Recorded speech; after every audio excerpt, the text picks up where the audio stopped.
महाभारत भारतीय इतिहास का एक महाकाव्य ऐसे वीर योद्धाओं की गाथा है जिनकी शक्ति, साहस और युद्ध कौशल अद्वितीय है। इस महान ग्रंथ में महाभारत के सबसे शक्तिशाली योद्धा हैं, जिनकी असाधारण शक्तियों से पूरी दुनिया को हिला देने की क्षमता थी। इन योद्धाओं में से हर एक ने अपने युद्ध कौशल, रणनीति और धैर्य से इतिहास के पन्नों में अपनी जगह बनाई है। आइए महाभारत के 10 सबसे शक्तिशाली योद्धाओं की श्रेणी के बारे में जानें। नंबर 10 घटोत्कच। महाभारत के महान योद्धाओं में से एक घटोत्कच भीम का पुत्र और राक्षसी हिडिंबा का पुत्र था। उसकी असाधारण शक्तियों और मायावी युद्ध कौशल ने उसे युद्ध के मैदान में अजेय बना दिया था। घटोत्कच की शक्ति और उसकी रणनीति ने कौरव सेना में भय फैला दिया था। उसका शरीर विशालकाय था और उसके पास अद्भुत शारीरिक शक्ति थी, जिसे देखकर दुश्मन थर-थर कांपते थे। महाभारत के युद्ध में घटोत्कच ने अपनी मायावी शक्तियों से युद्ध की दिशा बदल दी थी। उसकी शक्ति इतनी भयानक थी कि उसे रोक पाना असंभव था। घटोत्कच की अफाट शक्ति उसकी मायावी शक्तियों में समाई थी, जिससे वह कभी अदृश्य हो जाता था तो कभी अपने शरीर का आकार बदल लेता था। उसकी मायावी शक्तियों ने महाभारत के युद्ध में पांडवों को कई महत्वपूर्ण जीत दिलाई। कर्ण जैसे योद्धा भी उसकी शक्ति से भयभीत थे। अंततः कर्ण को विजय के लिए इंद्र की अमोघ शक्ति का उपयोग करना पड़ा, जिसे वह अर्जुन के लिए बचाना चाहता था। लेकिन घटोत्कच की अफाट शक्ति ने उसे ऐसा करने पर मजबूर कर दिया। घटोत्कच की वीरता और बलिदान ने उसे महाभारत में अमर बना दिया और उसकी शक्तियों की गाथा आज भी सुनाई जाती है। नंबर 9 भगदत्त। प्रागज्योतिष के शासक के रूप में भगदत्त एक शक्तिशाली योद्धा थे जो धनुष चलाने में अपनी कुशलता के लिए प्रसिद्ध थे। दिव्य हथियारों पर उनकी महारत ने उन्हें एक दुर्जेय प्रतिद्वंद्वी बना दिया। भगदत्त ने युद्ध में अटूट साहस का परिचय देते हुए कौरवों की ओर से भयंकर युद्ध किया। जब भगवत का अर्जुन से घमासान युद्ध चल रहा था, तब अर्जुन ने भगदत्त के धनुष को काटकर उसके बाणों के भी टुकड़े टुकड़े कर दिए थे और तुरंत ही उसने अपने 72 बाणों से भगदत्त के संपूर्ण शरीर को गहरी चोट पहुंचाई थी। घायल होकर भगदत्त ने जब कोई चारा नहीं सूझा तो कुपित होकर अपने उसने अंकुश को ही वैष्णवास्त्र से अभिमंत्रित करके अर्जुन की छाती पर छोड़ दिया। भगदत्त का छोड़ा हुआ ये दिव्यास्त्र सबका विनाश करने वाला था। तब भगवान श्री कृष्ण ने अर्जुन को अपनी पीछे लेकर यह अस्त्र स्वयं ही अपनी छाती पर ले लिया और उसकी चोट सह ली कि अर्जुन भगदत्त की आंखों की पट्टी को तोड़ देता है, जिससे उसे दिखना बंद हो जाता है और अर्जुन इस अवस्था में ही छल से उनका वध कर देता है। नंबर 8 अभिमन्यु। अर्जुन और सुभद्रा के बेटे अभिमन्यु को एक बहुत ही बहादुर योद्धा माना जाता था। वह युद्ध में बहुत अच्छा था और दूसरों से अलग था, खासकर दुश्मन के घेरों को तोड़ने में। युद्ध के दौरान अभिमन्यु चक्रव्यूह के अंदर घुस गया। वह लगातार लड़ता हुआ चक्रव्यूह को भेदता चला गया। अभिमन्यु ने चक्रव्यूह के 6 चरण पार कर लिए। अब बस 7वें और आखिरी चरण को भेदना था। इसी दौरान उसने दुर्योधन के पुत्र लक्ष्मण का वध कर लिया। इससे दुर्योधन का गुस्सा 7वें आसमान पर चला गया। उसने युद्ध के सारे नियम ताक पर रखे और 7 योद्धाओं को एक साथ अभिमन्यु से युद्ध करने भेज दिया। कौरवों ने अभिमन्यु का रथ तोड़ दिया और ताबड़तोड़ वार किए। अभिमन्यु ने हार नहीं मानी। वह रथ के पहिए से खुद को बचाते हुए युद्ध करने लगा और अपनी आखिरी सांस तक लड़ा। हालांकि कौरव अपनी चाल में कामयाब हो गए और अभिमन्यु की मृत्यु हो गई। नंबर 7 सात्यकी। सात्यकी, जिन्हें युयुधान के नाम से भी जाना जाता है, भगवान कृष्ण के वफादार साथी थे और पांडवों के कट्टर सहयोगी। वे महाभारत के युद्ध में असाधारण वीरता के लिए प्रसिद्ध थे। सात्यकी ने हमेशा धर्म और न्याय के पक्ष में खड़ा रहना पसंद किया, चाहे परिस्थिति कितनी भी कठिन क्यों न हो। उनकी युद्ध कौशल और बहादुरी उन्हें महाभारत के सबसे महान योद्धाओं में से एक बनाती है।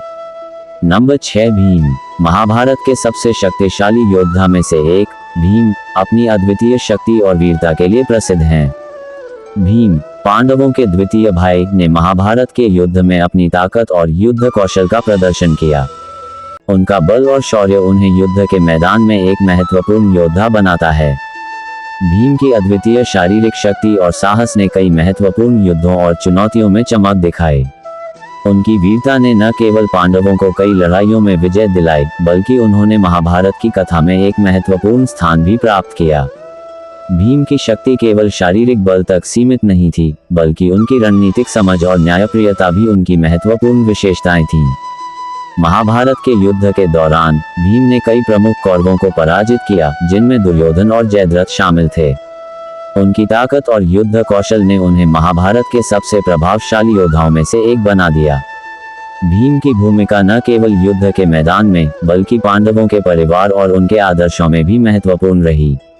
उनकी वीरता, बल और निष्ठा ने उन्हें भारतीय पौराणिक कथाओं में एक प्रेरणादायक और सम्मानित पात्र बना दिया है। नंबर 5, भीष्म। महाभारत के सबसे प्रमुख और सम्माननीय व्यक्तियों में से एक, भीष्म पितामह अपनी प्रतिज्ञा और निष्ठा के लिए प्रसिद्ध थे। उनका असली नाम देवव्रत था, लेकिन उन्हें भीष्म नाम उनके कठोर व्रत के कारण मिला। भीष्म पितामह ने अपने पिता राजा शांतनु की खुशी के लिए आजीवन ब्रह्मचर्य का व्रत लिया और हस्तिनापुर के सिंहासन पर कभी न बैठने की प्रतिज्ञा की। उनके इस महान बलिदान और प्रतिज्ञा ने उन्हें भारतीय पौराणिक कथाओं में एक अद्वितीय स्थान दिया। उनकी निष्ठा, त्याग और वीरता महाभारत के युद्ध में भी स्पष्ट दिखाई देती है, जहां उन्होंने कौरवों के पक्ष में युद्ध किया लेकिन धर्म और न्याय का पालन करने में कभी पीछे नहीं हटे। भीष्म पितामह की मृत्यु महाभारत के युद्ध का एक महत्वपूर्ण और संवेदनशील पहलू है। उन्हें भगवान शिव का वरदान प्राप्त था कि वह अपनी इच्छा से मृत्यु का समय चुन सकते थे, जिसे इच्छा मृत्यु के नाम से जाना जाता है। महाभारत के युद्ध के दौरान भीष्म पितामह कौरवों के पक्ष में युद्ध कर रहे थे। उनकी अजेयता और अद्वितीय युद्ध कौशल ने पांडवों को चिंतित कर दिया था।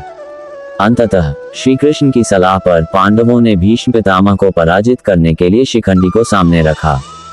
शिखंडी, जो पहले जन्म में अंबा थी और भीष्म पितामह से प्रतिशोध लेना चाहती थी, के सामने आते ही भीष्म पितामह ने अपने हथियार छोड़ दिए, क्योंकि वे किसी महिला या नपुंसक पर वार नहीं कर सकते थे। नंबर 4, अश्वत्थामा। महाभारत के महान योद्धाओं में अश्वत्थामा का नाम विशेष रूप से उल्लेखनीय है। गुरु द्रोणाचार्य और कृपि के पुत्र अश्वत्थामा को अद्वितीय बल, युद्ध कौशल और अमरत्व के वरदान के लिए जाना जाता है। उनकी जन्मजात शक्तियों और तपस्या से प्राप्त वरदानों ने उन्हें महाभारत के सबसे शक्तिशाली योद्धाओं में से एक बना दिया। अश्वत्थामा की वीरता और उनकी अटूट निष्ठा ने उन्हें कौरव पक्ष का एक महत्वपूर्ण योद्धा बना दिया। वह अपने दोस्तों के प्रति हमेशा वफादार रहे और यही चीज उन्हें बहुत ही भयानक प्रतिद्वंद्वी बनाती थी। कुरुक्षेत्र के युद्ध में उन्होंने अपनी बहादुरी और युद्ध कौशल से कई पांडव योद्धाओं को चुनौती दी और उन्हें पराजित किया। अश्वत्थामा को चिरंजीवी माना जाता है, जिसका अर्थ है कि वह अमर हैं। भगवान शिव के वरदान के कारण उन्हें कभी मृत्यु का सामना नहीं करना पड़ेगा। यह अमरत्व उन्हें युद्ध के बाद भी जीवित रखता है, लेकिन युद्ध के अंत में उनकी स्थिति अत्यंत दुखद थी।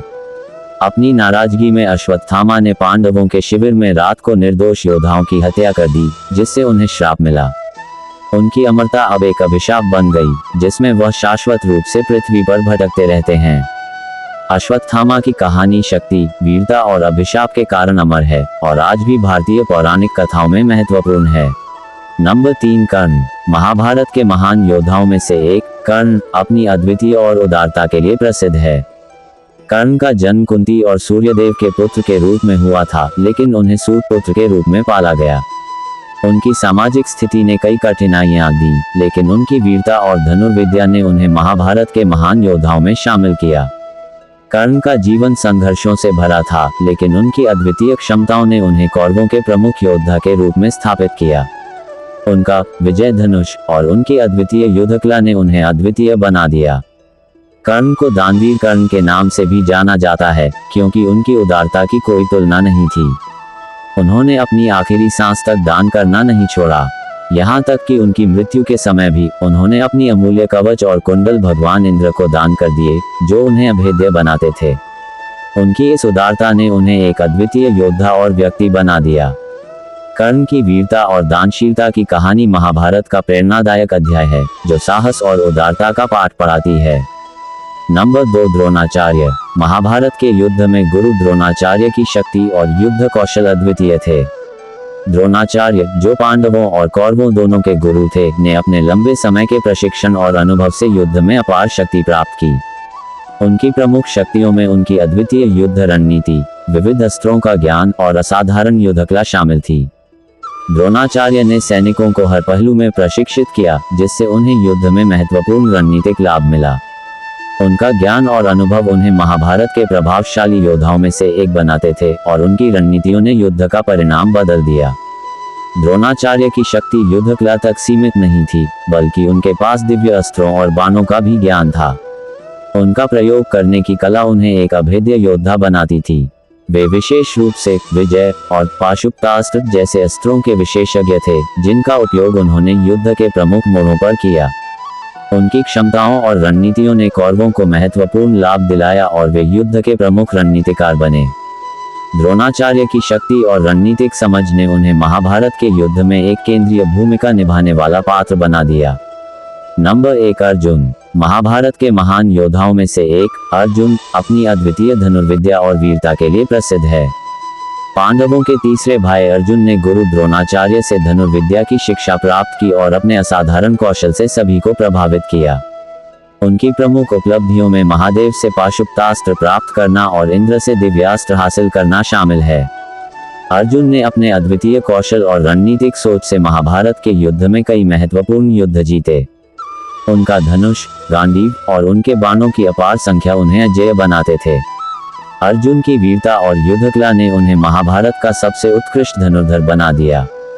अर्जुन की कहानी केवल उनके युद्ध कौशल तक सीमित नहीं है, बल्कि उनकी नैतिकता, धैर्य और धर्म के प्रति उनकी निष्ठा भी महत्वपूर्ण है।